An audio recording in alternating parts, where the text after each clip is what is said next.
ചൈനയും അമേരിക്കയും തമ്മിൽ പരസ്പരം പോർവിളികൾ നടത്തിക്കൊണ്ടിരിക്കുകയാണ്. ചൈന പറയുന്നത് തങ്ങളുമായി ബന്ധപ്പെട്ട ഇറക്കുമതി തീരുവയിൽ അമേരിക്ക ഇടപെടുകയാണെങ്കിൽ, അല്ലെങ്കിൽ അമേരിക്ക ചൈന അങ്ങോട്ട് ഇറക്കുന്ന അവിടുന്ന് കയറ്റി അയക്കുന്ന ഈ വ്യാപാര സംബന്ധമായിട്ടുള്ള വസ്തുവകളിലൊക്കെ ഈ അമേരിക്ക അമിതമായി ചുങ്കം ഏർപ്പെടുത്തുകയാണെങ്കിൽ അത് നേരിടാൻ ഞങ്ങൾ ഏതറ്റം വരെയും പോകുമെന്നാണ് ചൈന പറയുന്നത്. ഇപ്പോൾ ട്രംപ് അധികാരത്തിലേറിയ ശേഷം ട്രംപ് പറഞ്ഞിട്ടുണ്ടായിരുന്നു അമേരിക്ക അനാവശ്യമായിട്ട് പണം മുടക്കുന്നുണ്ട്.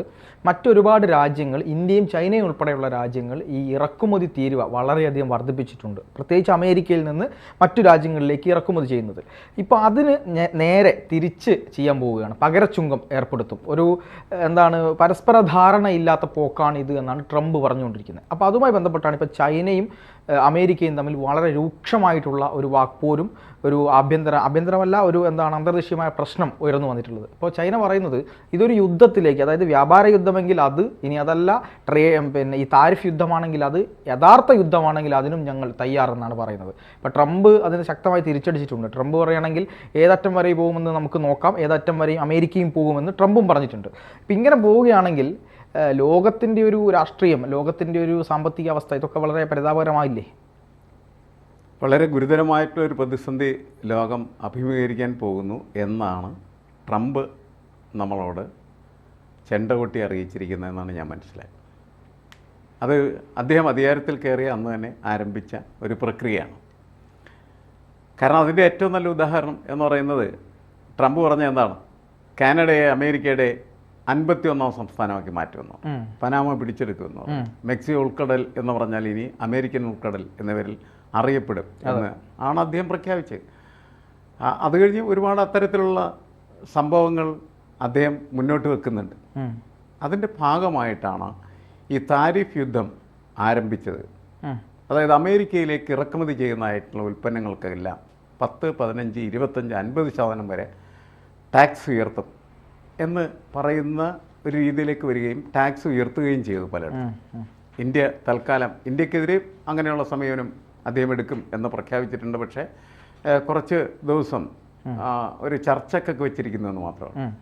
നമ്മളുടെ ഈ വീഡിയോ ഒക്കെ പോയി കുറച്ച് ദിവസങ്ങൾ കഴിയുമ്പോഴേക്കും നമുക്ക് എതിരെയും ട്രംപിൻ്റെ ഈ തീരുവകൾ വരാനുള്ള സാധ്യതകളുണ്ട് എന്നുള്ളതാണ്. അപ്പോൾ നേരത്തെ നമ്മൾ വളരെ കുറച്ച് ഉൽപ്പന്നങ്ങളാണ് അമേരിക്കയിലേക്ക് കയറ്റി അയക്കുന്നത്. അല്ലെങ്കിൽ ഈ ഗ്ലോബലൈസേഷൻ എന്ന് പറയുന്നതായിട്ടുള്ള പ്രോസസ്സ് യാഥാർത്ഥ്യമായി കഴിഞ്ഞതിന് ശേഷം പിന്നീട് നമുക്ക് ഈ അമേരിക്കയുടെ അടുത്ത് അമേരിക്കൻ ഉൽപ്പന്നങ്ങളുമായിട്ട് മത്സരിക്കാനായിട്ട് പറ്റുന്ന ഒറ്റ കാര്യത്തിൽ മാത്രമാണ്, ടെക്സ്റ്റൈൽ ഇൻഡസ്ട്രിയുടെ കാര്യത്തിൽ മാത്രം.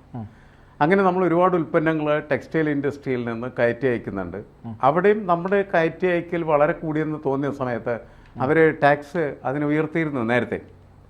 പക്ഷേ ഇപ്പോൾ പ്രകടമായിട്ടുള്ള രീതിയിൽ അത് നമ്മളെ ഉപദ്രവിക്കുന്ന വിധത്തിൽ ഉയർത്തും എന്ന് പ്രഖ്യാപിച്ചിരിക്കുകയാണ് ചെയ്യുന്നത്. ചൈനയ്ക്കെതിരെ, ചൈന എന്ന് പറയുന്ന ലോകത്തെ എല്ലാ സ്ഥലത്തും അവരുടെ ഉൽപ്പന്നങ്ങൾ വിറ്റ് വലിയ തോതിൽ പണം അവരുടെ രാജ്യത്തേക്ക് അമാസ് ചെയ്തുകൊണ്ടിരിക്കുന്ന ഒരു പ്രക്രിയയാണ്. എനിക്കൊന്ന് ലോകത്ത് അമേരിക്കയ്ക്ക് ഏറ്റവും കടുത്ത വെല്ലുവിളി എന്ന് പറഞ്ഞാൽ ചൈന തന്നെയാണ്. ചൈന പലതരത്തിൽ, ഇപ്പോൾ ഫാർമസ്യൂട്ടിക്കൽ രംഗത്ത് നമ്മൾ പലപ്പോഴും ചെയ്തിരുന്ന ഒരു പ്രക്രിയയുണ്ട്. അതിന് നമുക്കൊരു പുതിയ മരുന്ന് കണ്ടുപിടിച്ച് അതിനൊരു പേറ്റൻസിയാണ്. ആ പേറ്റൻസി എന്ന് പറയുന്നത് പ്രൊഡക്റ്റ് പേറ്റൻസി ആയിരുന്നു നിലവിലുണ്ടായിരുന്നു. പ്രൊഡക്റ്റ് പേറ്റൻസി എന്ന് പറഞ്ഞു കഴിഞ്ഞാൽ ഏതെങ്കിലും ഒരു ഉൽപ്പന്നം നിർമ്മിക്കുന്നതിന് വേണ്ടിയിട്ട് നൽകപ്പെടുന്നതായിട്ടുള്ള പേറ്റൻസിയാണ്. അതേപോലെ തന്നെ അതിൻ്റെ ആ പ്രൊഡക്റ്റ് വേറൊരു രീതിയിൽ വേണമെങ്കിൽ നമുക്ക് ഉൽപ്പാദിപ്പിക്കാനായിട്ട് കഴിയും. അതെ, നമ്മൾ ചെയ്തിരുന്ന അതാണ്. ലോകത്ത് വലിയ വലിയ മൾട്ടിനാഷണൽസ് മരുന്നൊക്കെ കണ്ടുപിടിക്കും, പേറ്റൻസ് നേടും, അവർ മരുന്നുണ്ടാക്കും, അവർ അത് വിൽപ്പന നടത്തും. അതിന് വലിയ വിലയായിരിക്കും ഒരു. ഇപ്പം നമ്മുടെ ശാസ്ത്രജ്ഞന്മാരെന്ത് ചെയ്യുമെന്ന് വെച്ചാൽ അതേ സാധനം അതിൻ്റെ കണ്ടൻസൊക്കെ മനസ്സിലാക്കിയിട്ട് വേറെ ഒരു മെത്തേഡിലൂടെ ആ ഉൽപ്പന്നം നിർമ്മിക്കും. അപ്പോൾ വേറൊരു അതായത് ഈ ഉൽപ്പന്നം നിർമ്മിക്കുന്നതിന് ഉള്ള മെത്തേഡിനാണ് യഥാർത്ഥത്തിൽ പേറ്റൻസി കൊടുത്തിട്ടുണ്ട്. അത് മാറിയത് പ്രൊഡക്റ്റ് പേറ്റൻസിലേക്ക് കൊണ്ടുവരണം. ഈ ഉൽപ്പന്നം എന്ന് പറയുന്നത് അവർക്ക് മാത്രമേ ഉൽപ്പാദിപ്പിക്കാനായിട്ട് കഴിയുള്ളൂ എന്ന നിലക്ക് ഈ WTO, വേൾഡ് ട്രേഡ് ഓർഗനൈസേഷൻ്റെ നിയമാവലിക്കകത്ത് അമേരിക്ക കൊണ്ടുവന്ന് നമ്മൾക്കും വലിയ തടസ്സങ്ങൾ അതിൻ്റെ നേരത്തെ സൃഷ്ടിച്ചിട്ടുണ്ട്. പക്ഷേ അതൊക്കെ അങ്ങനെ അതാത് കാലങ്ങളിൽ ചർച്ച ചെയ്ത് പോയി എന്ന് മാത്രമേ ഉള്ളൂ. താരിഫിൻ്റെ പ്രശ്നമല്ല. അപ്പോൾ നമ്മൾ ചെയ്തിരുന്നതെന്ന് വെച്ചാൽ നമ്മളതിൻ്റെ കണ്ടൻറ്റ്സ് ഒക്കെ മനസ്സിലാക്കി നമ്മൾ വേറെ ഒരു മെത്തേഡിലുണ്ട്. ഇപ്പോൾ നമ്മൾ പുട്ടുണ്ടാക്കാൻ നമ്മളുടെ ഈ പൂട്ടുകണയൊക്കെ വെച്ചിട്ട് പുട്ടുണ്ടാക്കാം, അതൊരു മെത്തഡോളജിയാണ്. നമ്മുടെ നാട്ടിൻപുറത്ത് എന്ന് വെച്ചാൽ തുണിയിൽ കെട്ടി ഈ പുട്ട് പുഴുങ്ങുന്ന രീതിയുണ്ട്, ചിരട്ട പുട്ടുണ്ടാക്കുന്ന പല രീതിയാണ്. അപ്പോൾ ഇത് പല മെത്തേഡാണ്, പക്ഷേ ഉണ്ടാക്കുന്ന ഈ സാധനമൊക്കെ ഒന്ന് തന്നെയൊക്കെ പുട്ട് തന്നെയാണ്. അപ്പോൾ പുട്ടിന് ഒരു പേറ്റൻസി വെച്ചാൽ പിന്നെ പുട്ട് ഏത് രീതിയിലുണ്ടാക്കിയാലും ആ പേറ്റന്റ് നിലനിൽക്കുമ്പോൾ അയാൾക്ക് മാത്രമായിരിക്കും അതിൻ്റെ കുത്തുക. ആ രീതിയിലേക്ക് അതൊരു മാറ്റി. നേരത്തെ അങ്ങനെ ആയിരുന്നില്ല, അതിൻ്റെ മെത്തേഡ് ഏത് രീതിയിലാണ് അതുണ്ടാക്കുന്നത് അതിനായിരുന്നു പേറ്റൻസി ഉണ്ടായിരുന്നത്. അത് മാറ്റിയെടുത്തത് അമേരിക്കയുടെ ഒരു വിജയമായിട്ടാണ് ഞാൻ കണക്കാക്കുന്നത്, അമേരിക്കൻ കമ്പനിയുടെ ഒരു വിജയമാണ്. അപ്പോൾ അതൊക്കെ അങ്ങനെ കഴിഞ്ഞു പോയ ഒരു കാലമാണ്. ഇപ്പോൾ പുതിയ ഒരു കാലത്ത് വന്ന സമയത്ത് ഈ എങ്ങനെ ടാക്സ് വർദ്ധിപ്പിച്ചുകൊണ്ട് ഒരു രാജ്യത്തിനെതിരെ യുദ്ധം ചെയ്യാം, അതിൻ്റെ പ്രഖ്യാപനമാണ് ട്രംപിൽ നിന്ന് വന്നത്. അങ്ങനെ ചൈനീസ് ഉൽപ്പന്നങ്ങൾക്കെതിരെ ടാക്സ് വർദ്ധിപ്പിക്കും. അപ്പോൾ ചൈന എന്ത് ചെയ്യുന്നു? ഇത് ബ്ലാക്ക് മെയിലിംഗ് ആണ്, ഇതിനെ ഞങ്ങൾ പ്രതിരോധിക്കും, ഒരു കാരണവശാലും എനിക്ക് ഇഴങ്ങാൻ ഞങ്ങൾ തയ്യാറില്ല എന്ന് പറഞ്ഞിട്ട് അമേരിക്കയിൽ നിന്ന് ചൈനയിലേക്ക് ഇറക്കുമതി ചെയ്യുന്ന ഒരുപാട് ഉൽപ്പന്നങ്ങളുണ്ട്. ആ ഉൽപ്പന്നങ്ങൾക്ക് മുഴുവനും അവരെന്ത് ചെയ്ത് ടാക്സ് ചെയ്തു. എനിക്ക് തോന്നുന്നു ചോളം, കോഴിയിറച്ചി, പന്നിയിറച്ചി, അങ്ങനെയൊക്കെ ഒരുപാട് സാധനങ്ങളുണ്ട്. അതിനൊക്കെ അവർ കൂടുതൽ ടാക്സ് ചുമത്താനായിട്ട് തുടങ്ങിയിരിക്കുക. അപ്പോൾ നമ്മൾ കാണുന്നതെന്ന് വെച്ചാൽ വ്യാപാര യുദ്ധമാണ് യഥാർത്ഥത്തിൽ നടക്കുന്നത് എന്ന് വരും. വ്യാപാര യുദ്ധം ഒഴിവാക്കാൻ വേണ്ടിയിട്ടാണ്, അല്ലെങ്കിൽ വ്യാപാര യുദ്ധം എന്ന് പറയുന്ന അമേരിക്കയുടെ കുത്തകയാക്കി മാറ്റുന്നതിന് വേണ്ടിയിട്ടാണ് വേൾഡ് ട്രേഡ് ഓർഗനൈസേഷൻ എന്ന് പറയുന്ന സാധനം രൂപപ്പെടുത്തിയത്, WTO ഉണ്ടാക്കിയത്. അതിനാണ് ഉണ്ടാക്കിയത് അവർ ശരിക്കും പറഞ്ഞു. ഇപ്പോൾ ഉദാഹരണത്തിന് നമ്മളിപ്പോൾ ഇന്ത്യക്ക് സ്വാതന്ത്ര്യം കിട്ടിയതിന് ശേഷം നമ്മൾ ചെയ്തിരുന്ന ഒരു കാര്യം എന്താണെന്ന് വെച്ചിട്ടുണ്ടെങ്കിൽ വിദേശ രാജ്യങ്ങളിൽ നിന്ന് വരുന്ന ഉൽപ്പന്നങ്ങൾ നമ്മുടെ രാജ്യത്തേക്ക് ഇമ്പോർട്ട് ചെയ്യുന്ന സമയത്ത്, ഇറക്കുമതി ചെയ്യുന്ന സമയത്ത് വലിയ ടാക്സാണ് നമ്മൾ ചുമത്തിയത്. അങ്ങനെ ടാക്സ് ചുമത്തുന്നത് എന്തിനാണെന്ന് വെച്ചാൽ ഇന്ത്യൻ ഉൽപ്പന്നങ്ങളുടെ സംരക്ഷണത്തിന് വേണ്ടിയിട്ടാണ്. നമ്മുടെ ഉൽപ്പന്നങ്ങൾ ഇപ്പോൾ ഈ പ്രൊഡക്റ്റ് ക്വാളിറ്റി നമ്മൾ പരിശോധിച്ചാൽ ലോകത്തെ ഏറ്റവും മികച്ച പ്രൊഡക്റ്റ് ക്വാളിറ്റി ഉള്ളത് ജർമ്മൻ ഉൽപ്പന്നങ്ങൾക്കാണ്. അത് കഴിഞ്ഞാൽ ജപ്പാൻ. അമേരിക്കൻ ഉൽപ്പന്നങ്ങൾ അതിന് താഴെയാണ് ശരിക്കും പറഞ്ഞത് പ്രൊഡക്റ്റ് ക്വാളിറ്റിയുടെ കാര്യത്തിൽ. ഇന്ത്യയുടെ സ്ഥിതി വളരെ മോശമാണ്. അപ്പോൾ ഇന്ത്യ ഉൽപ്പന്നങ്ങൾക്കൊന്നും ആഗോള വിപണിയിൽ മത്സരിച്ച് ജയിക്കാനായിട്ട് കഴിയില്ല. അത് ജയിക്കാൻ പറ്റുന്ന അതിൻ്റെ ക്വാളിറ്റിയുള്ള ഉൽപ്പന്നങ്ങൾക്ക് മാത്രമായിരിക്കും. അപ്പം ഇതിലൊക്കെ ഇടപെട്ടിട്ട് പ്രത്യേക തരത്തിൽ അമേരിക്കയുടെ ഉൽപ്പന്നങ്ങൾ എല്ലാ സ്ഥലത്തും പോകുന്നതിന് സഹായകരമായിട്ടുള്ള രീതിയിലാണ് വേൾഡ് ട്രേഡ് ഓർഗനൈസേഷൻ്റെ നയങ്ങളും നിയമങ്ങളും ഒക്കെ രൂപപ്പെടുത്തിയത്. അതിൻ്റെ അകത്ത് ചേരാത്തൊരു രാജ്യത്തിന് നിലനിൽക്കാൻ പറ്റാത്തതിൻ്റെ ഫലമായിട്ട് ചൈന പോലും അതിനകത്ത് പങ്കാളികളായി തീർന്നു. അതിൻ്റെ സാധ്യതകൾ ഉപയോഗിച്ച് അവരുടെ വ്യാപാരത്തെ അവർ വർദ്ധിപ്പിക്കാനായിട്ട് ശ്രമിച്ചു. അവർ പല മേഖലകളിലും അവരുടേതായിട്ടുള്ള രീതികൾ മുന്നോട്ട് കൊണ്ടുവന്ന് വ്യാപാരത്തിൽ അവരോട് മത്സരിക്കാനായിട്ട് പറ്റാത്ത തരത്തിൽ അമേരിക്കയെ അവർ എത്തിച്ചു എന്നാണ് ഞാൻ മനസ്സിലാക്കിയത്. അതുകൊണ്ടാണ് ഇപ്പോഴത്തെ ഒരു ഈ സംഭവം. നമുക്കറിയാം ഇന്ത്യയിൽ ഏത് സാധനം വാങ്ങിക്കഴിഞ്ഞാലും സമയത്ത് ചൈനീസ് ഉൽപ്പന്നങ്ങളായിരിക്കും.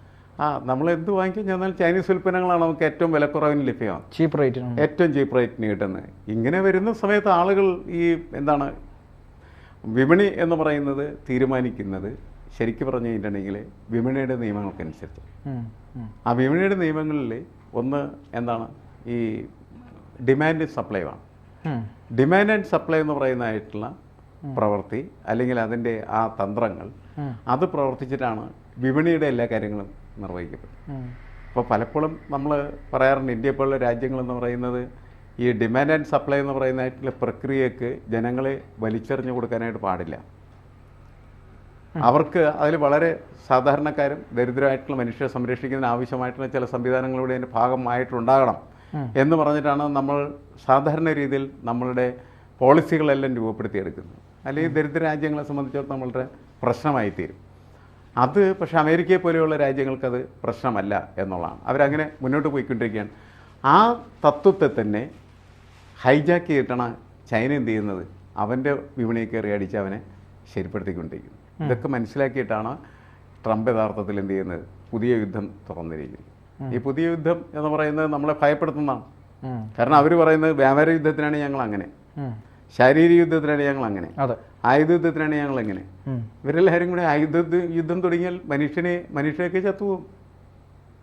കാരണം ഇവരുടെ കയ്യിലിരിക്കുന്ന ഭൂഖണ്ഡാന്തര മിസൈലുകൾ, അതുപോലെ തന്നെ അതിഭീകരമായിട്ടുള്ള ബോംബുകൾ, ആറ്റം ബോംബ് രണ്ടെണ്ണം വീണ സമയത്ത് ലോകത്തിൻ്റെ സ്ഥിതി എന്താണെന്ന് നമുക്കറിയാം. അതെ അതെ, ഭീകര. നാഗസാക്കിയും ഹിരോഷിമയും എന്ന് പറയുന്നത് ലോകത്തിൻ്റെ കണ്ണീരായിട്ട് എന്നും നിൽക്കുകയാണ് ചെയ്യുന്നത്. അത് രണ്ടും ഇട്ടത് അമേരിക്കയാണെന്നുള്ള കാര്യം മറക്കരുത്. ഇപ്പം ട്രംപ് ഇത്തരത്തിലൊക്കെ വർത്തമാനമൊക്കെ പറഞ്ഞ അവസാനം അവിടെ ഇവിടെ കൊണ്ടുപോയി ആറ്റം ബോംബ്, അത് കഴിഞ്ഞാൽ പിന്നെ നമ്മൾ ന്യൂട്രോൺ ബോംബ് കണ്ടുപിടിച്ചിരിക്കുന്നു, ഹൈഡ്രജൻ ബോംബ്. ഈ സാധനങ്ങളൊക്കെ ഇട്ടാൽ എന്താ സംഭവിക്കുന്നത്? ന്യൂട്രോൺ ബോംബ് എന്ന് പറഞ്ഞാൽ അതിഭീകരനാണ്. അവൻ വന്ന് വീണ് കഴിഞ്ഞിട്ടുണ്ടെങ്കിൽ അതിൽ നിന്ന് വരുന്നതായിട്ടുള്ള തരംഗങ്ങളുണ്ട്, വേവ്സ്. ആ വേവ്സ് ജീവനുള്ള മുഴുവൻ വസ്തുക്കളെ നിശ്ചലായിക്കളയും. ഈ കെട്ടിടമൊക്കെ ഇങ്ങനെ നിൽക്കും, പക്ഷേ ജീവനുള്ളൊന്നും ഉണ്ടാവില്ല. ലോകത്തെ ജീവനെ മുഴുവനും ഇല്ലായ്മ ചെയ്യാൻ, താർത്ത് കളയാനായിട്ട് പറ്റുന്ന സംഭവമാണ്. അതിലൊക്കെ ഇത് പോയാൽ നമുക്ക് ഭയപ്പെടുക മാത്രമേ ചെയ്യാനായിട്ട് കഴിയൂ. അതുകൊണ്ട് ഇവർ ഇങ്ങനെയുള്ള വർത്തമാനങ്ങളൊക്കെ നിർത്തി മനുഷ്യൻ സമാധാനമായിട്ട് ജീവിക്കാനായിട്ടുള്ള അന്തരീക്ഷം ഉണ്ടാക്കട്ടെ. വ്യാപാര യുദ്ധം വേണേൽ ഇവർ നടത്തിക്കോട്ടെ, വലിയ കുഴപ്പമൊന്നും. അല്ലാത്ത യുദ്ധത്തിലേക്ക് പോകാതിരിക്കട്ടെ. അതെ, മറ്റ് യുദ്ധങ്ങളൊക്കെ ഒന്നും പോകാതിരിക്കും.